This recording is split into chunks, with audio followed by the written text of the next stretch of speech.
తులారాశి వారికి 4, 5, 6 తేదీల్లో జరగబోయేది తెలిస్తే ఖచ్చితంగా ఆశ్చర్యపోతారు. అలానే కాకుండా తులారాశి వారికి ఏంటంటే గనకనండి చెప్పాలంటే 2 పెద్ద కోరికలు తీరుతాయండి. అద్భుతాలను చూడబోతున్నారనమాట. తులారాశి వారికి మంచి జరుగుతుందని కూడా చెప్పొచ్చు.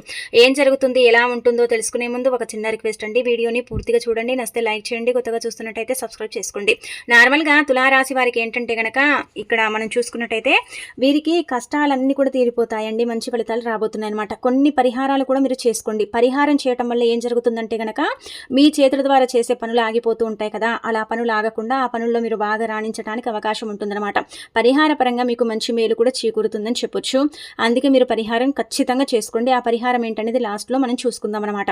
తులారాశి వారండి ఏంటంటే చిన్న వయసులోనే బరువు బాధ్యతలన్నీ కూడా వీరి మీద వేసుకుని ఇంటిని కావచ్చు, లేదంటే కుటుంబాన్ని కావచ్చు, వీరేంటంటే కనుక పోషిస్తూ ఉంటారు. ఇలా ఏంటంటే చెప్పాలంటే కనుక వీరండి అంటే ఎక్కడైతే కాలేజీలో అడ్మిషన్స్ దొరకాలి, అలానే కాకుండా చాలా ఇబ్బంది పడిపోయారు కదా, అలాంటి వాళ్ళకి అడ్మిషన్స్ కూడా లభించాయని చెప్పొచ్చు. ఎగ్జామ్స్లో కూడా మంచి మార్కులతో పాస్ అయ్యారు. అలానే కాకుండా పని లేక మేము చాలా ఇబ్బంది పడ్డామండి, పని దొరకలేదండి అని బాధపడ్డారు కదా, అలాంటి వాళ్లకు మంచి పనిలో చేరటం, లేదంటే సొంతంగా వాళ్లకు తోచిన బిజినెస్ని పెట్టుకోవటం, వాళ్ళు ముందుకు వెళ్ళటం, ఇదంతా కూడా మనం గమనించుకున్నట్టయితే చూస్తున్నామని చెప్పొచ్చు. కానీ తులారాశి వారికి కొంతమందికి ఏంటంటే కొన్ని కష్టాలు కూడా ఉన్నాయండి. ఆ కష్టాలు తీరిపోవాలంటే పరిహారం తప్పక చేయాలి. తులారాశి వారు నిజానికి చెప్పాలంటే కనుక చాలా మంచి మనస్తత్వాన్ని కలిగి ఉంటారండి. చాలా మంచి వ్యక్తులు అని చెప్పొచ్చు. ఎవ్వరికి కూడా ఏంటంటే కనుక అన్యాయం చేయరు. ఎవరికైనా ఏదైనా బాధ, ఏదైనా ఇబ్బంది ఉంటే దానికి తగ్గట్టుగా ఏంటంటే కనుక వీరు చెప్పాలంటే అంటే సలహాలు ఇస్తూ ఉంటారనమాట. అలా సలహాలు ఇచ్చేసి ఏంటంటే ఆ బాధలో నుంచి, ఆ యొక్క ఇబ్బందిలో నుంచి బయటపడేస్తారు. తులారాశి వారు ఎప్పుడు కూడా ఏంటంటే కనుక ఒక వ్యక్తిని మోటివేట్ చేస్తూ ఉంటారు.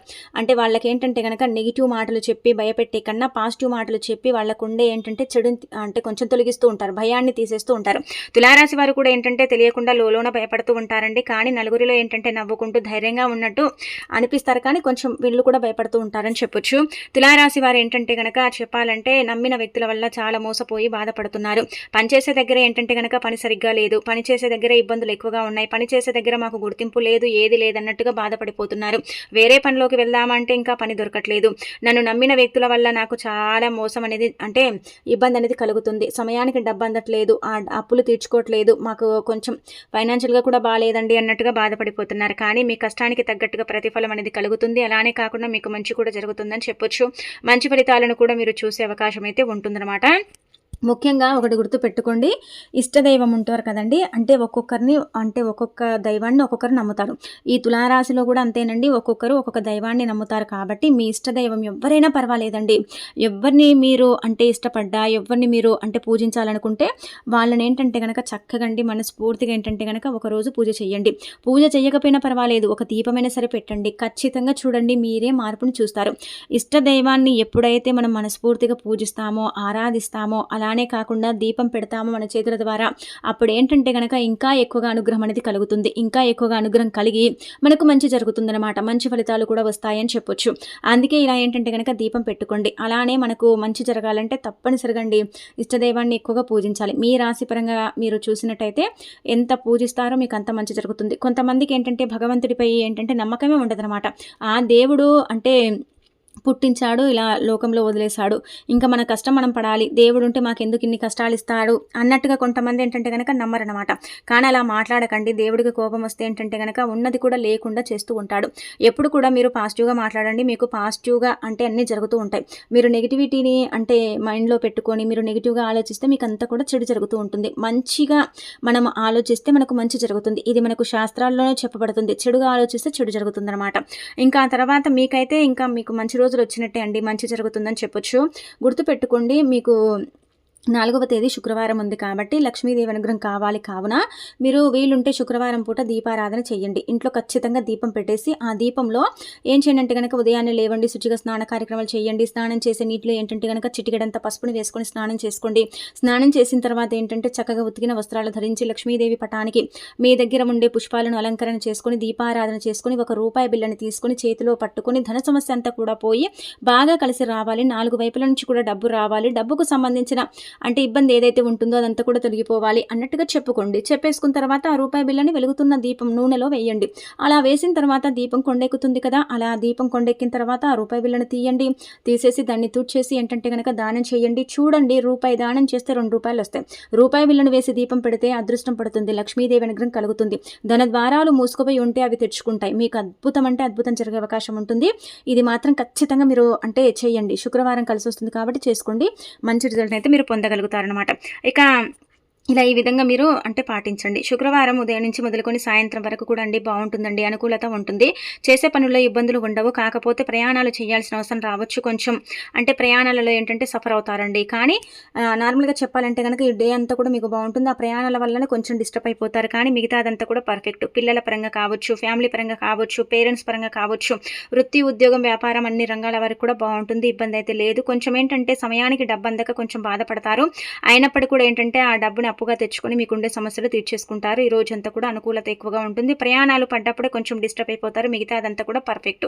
ఇక ఆ తర్వాత ఏంటంటే కనుక ఇక్కడ కనుక మనం గమనించుకున్నట్టయితే 5వ తేదీ 5వ తేదీ కూడా ఉదయం లేచినప్పటి నుంచి మొదలుకొని రాత్రి వరకు కూడా అండి కష్టపడాలండి. ఇంకా పని చేయాలన్నమాట. పని ఏంటంటే కనుక ఒత్తిడి, ప్రెషర్ అనేది కొంచెం పెరుగుతుంది. పనులు పెండింగ్లో ఉండిపోతాయి. వాటి వల్ల కొంచెం ఏంటంటే ఇబ్బంది కలుగుతుంది. అనుకోకుండా కొన్ని ప్రయాణాలు కూడా చేస్తారనమాట. ఆ ప్రయాణాలకు ఏంటంటే కనుక మీకు సంబంధమే ఉండదు, కానీ తప్పదు ఇంకా చెయ్యాలన్నట్టుగా ప్రయాణాలు చేస్తారు. అలానే కాకుండా చెప్పాలంటే ఫ్యామిలీ సపోర్ట్ అధికంగా ఉంటుందండి. ఫ్యామిలీ సపోర్ట్ ఉంటుంది, ఫ్రెండ్స్ సపోర్ట్ అనేది అధికంగా ఉంటుంది. మీరు ఏది చేసినా కానీ మిమ్మల్ని ఎంకరేజ్ చేసేవారే ఉంటారు, కానీ డిస్కరేజ్ చేసేవాళ్ళు ఉంటారనమాట. మీ మాట తీరు, పద్ధతి, మీరు ఉండే విధానం, మీ పెంపకం ఇదంతా కూడా ఏంటంటే ఎదుటి వాళ్ళు ఏంటంటే కనుక చక్కగా మిమ్మల్ని అభినందిస్తారండి.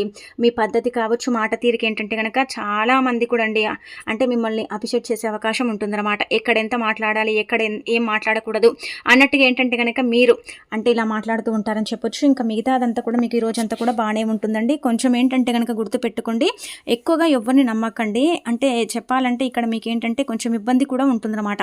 నమ్మిన వ్యక్తుల వల్ల అంటే సమయానికి మీకు డబ్బు అందదు కదా, వాళ్ళని అడిగితే ఏంటంటే వాళ్ళు కూడా మోసం చేసే అవకాశం అయితే ఉంటుంది. కాబట్టి తగు జాగ్రత్తలు తీసుకోండి. మిగతా అదంతా కూడా పర్ఫెక్ట్ అని చెప్పొచ్చు. ఇబ్బంది అయితే లేదు. అంటే చిన్న చిన్న సమస్యలు ఉన్నాయండి. మీకేంటంటే కనుక చిన్నగా కొంచెం అలసట, నీరసం, కొంచెం ఇబ్బంది, అబ్బా ఏం పని చేయాలి, ఎంత పని చేయాలి, చేసి చేసి రెక్కలు ముక్కలైపోతున్నాయి అన్నట్టుగా ఏంటంటే కొంచెం బాధపడతారు. కొంచెం పిల్లల్లో కూడా అనారోగ్యం అయితే కలగొచ్చు. అలా ఏంటంటే కనుక అనారోగ్యం కలుగుతుంది కాబట్టి కొంచెం డిసప్పాయింట్ అయ్యే అవకాశం అయితే ఉంటుంది. మిగతా అదంతా కూడా మీకు ఇంకా పనుల పరంగా అంతా కూడా బాగానే ఉంటుందన్నమాట. ఇంకా ఆ తర్వాత ఇంకొకటి ఏంటంటే మనకు చూసుకున్నట్టయితే 6వ తేదీ ఏకాదశి ఉంది కాబట్టి వీలుంటే విష్ణు ఆలయం అంటే వెంకటేశ్వర స్వామి ఆలయానికి వెళ్ళండి. కొబ్బరికాయను కొట్టండి. ఉపవాసం ఉంటే ఉపవాసం కూడా చేయండి. ఈ రోజున ఏంటంటే కనుక వీలుంటే ఒక 5 అరటిపళ్ళను తీసుకోండి. తీసేసుకొని పిల్లలకి ఏంటంటే కనుక దానంగా ఇవ్వండి. 5 ఏళ్ళు లోపు పిల్లలకు 5 అరటిపళ్ళను దానం చేస్తే చాలా మంచిది. 5 అంటే అరటిపళ్ళను దానం చేయడం వల్ల అది భగవంతుడికి చేరుతుంది. శాస్త్రాల్లో ఇలా ప్రస్తావన ఉందండి. పిల్లలకు దానం చేస్తే అది భగవంతుడికి చేరుతుంది. పిల్లలకు ఏ దానం చేసినా కానీ అది భగవంతుడు తీసుకుంటాడని అర్థం అనమాట. 5 ఏళ్ళు లోపు పిల్లలకి ఏంటంటే కనుక అన్యం పుణ్యం ఏది ఎరగరండి. వాళ్ళకు జీవితం అంటే కూడా ఇంకా సరిగ్గా తెలియదు. కాబట్టి అలాంటి పిల్లలకు అరటిపళ్ళు దానం ఇస్తే ఏకాదశి తిథి రోజున మంచి జరుగుతుంది. ఏకాదశి తిథి రోజున ఏంటంటే కనుక మీరు 2 పెద్ద శుభవార్తలు వినే అవకాశం అయితే కనిపిస్తుంది అనమాట. ఈ శుభవార్తల వల్ల మీ లైఫ్ చేంజ్ అయిపోతుంది. మీకు మంచి జరుగుతుంది. అద్భుతమైన ఫలితాలు వస్తాయి. ఈ రోజంతా కూడా మీకు అనుకూలిస్తుంది. బంధువర్గంతో కలిసే అవకాశం అయితే ఉంటుంది. అలానే కాకుండా ఇంట్లో కూడా అంటే చక్కగా ఇలా పూజ చేసుకోవటం అంటే పూజలో అంటే లగ్నం అయిపోవటం, దేవుడి మీద అంటే భారం వేసుకోవటం, ఇలా ఉపవాసాలు చేయటం, అలానే కాకుండా కొన్ని దీక్షలు చేయటం ఇవన్నీ కూడా చేస్తూ ఉంటారు. ఈ రోజంతా కూడా ఫ్యామిలీతో గడుపుతూ ఉంటారు. ఈ రోజు ఆలయాలకు వెళ్ళటం ఇలాంటివి చేస్తూ ఉంటారని చెప్పొచ్చు. ఈ రోజు ఏంటంటే కనుక కొంత చెప్పాలంటే పెండింగ్లో ఉన్న ఒక 60% పనులన్నీ కూడా అయిపోతాయి. అందరికి కూడా ఏంటంటే కనుక మంచి జరుగుతుందండి. మంచి ఫలితాలను అయితే చూసే అవకాశం అయితే ఉంటుందన్నమాట. చిన్న చిన్న సమస్యలు వచ్చినప్పుడు కూడా ఎక్కడ కూడా అధైర్యపడకుండా ధైర్యంగా ముందుకు వెళతారు.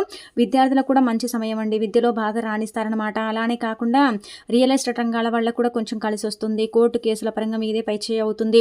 అంటే మనకు ఇక్కడ చూసుకున్నట్టయితే ప్రతిదీ కూడా అనుకూలిస్తుంది. ప్రేమికుల పరంగా ఉండే విభేదాలు తొలగిపోయి వాళ్ళు మళ్ళీ కలిసే అవకాశం అయితే ఉంటుంది. భార్యాభర్తల పరంగా ప్రేమానురాగాలు అంటే ఎక్కువైపోతాయి. అంటే భార్యను అర్థం చేసుకోవటం, భార్యని గౌరవించడం, భార్య అంటే అప్పు చేసి మీకు అంటే డబ్బుని ఇప్పించడం, వాళ్ళ తరపు నుంచి డబ్బు అనేది రావటం, లేదంటే కనుక మీకు తెలిసిన వాళ్ళే మీకు డబ్బనేది పెంచడం ఇదంతా కూడా ఉంటుందన్నమాట. అప్పుని తీర్చుకోగలుగుతారు. కొన్ని అప్పుల నుంచి మీరు విముక్తి కలిగించుకోగలుగుతారు. సమయానికి డబ్బు రాకపోయినా వేరే దగ్గర ఏంటంటే గనక డబ్బుని తీసుకొని అప్పుని తీర్చుకునే అవకాశం అయితే ఉంటుందండి. ఇలా మీకు ఉండబోతుందన్నమాట.